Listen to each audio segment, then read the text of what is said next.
वैसे तो हिंदू धर्म में सैकड़ों जातियां हैं और सभी जातियों के अपने अलग अलग रीति रिवाज हैं। हिंदू धर्म में मृत्यु के बाद सबको जलाने की परंपरा है, लेकिन हिंदू धर्म में नवजात शिशुओं को मृत्यु के बाद जलाया नहीं जाता है, बल्कि उन्हें दफन किया जाता है। यदि किसी स्त्री का गर्भपात हो जाए या फिर किसी शिशु का जन्म के बाद 2 वर्ष की आयु तक किसी बालक या बालिका की मृत्यु हो जाती है, तो उसे जलाने की बजाय जमीन में गड्ढा खोदकर दफनाया जाता है। 10 वर्ष की आयु से अधिक उम्र के बच्चों का विधिवत अंतिम संस्कार किया जाता है। असल में जब मनुष्य जन्म लेता है तो वह 2 वर्ष की आयु तक दुनियादारी और इस संसार की मोह माया से अलग रहता है। ऐसी स्थिति में उस शरीर में विराजमान आत्मा को उस शरीर से कोई भी मोह नहीं होता है।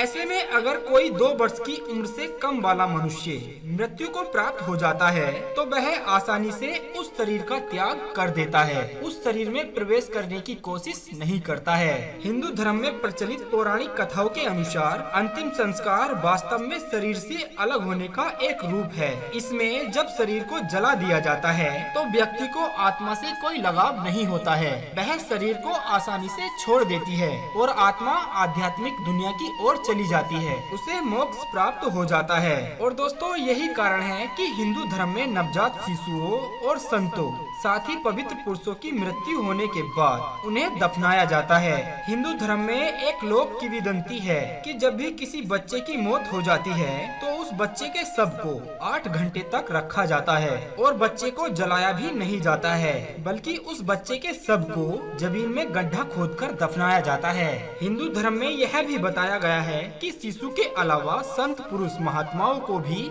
मृत्यु के बाद दफनाया जाता है, क्योंकि ऐसा मनुष्य अपनी कठोर तपस्या और आध्यात्मिक प्रशिक्षण के बल पर अपने शरीर की सभी इंद्रियों पर नियंत्रण पा लेता है और पंच दोष यानी काम, क्रोध, लोभ और अहंकार पर विजय पा लेता है। ऐसे में उस शरीर का आत्मा से कोई लगाव नहीं रह जाता है।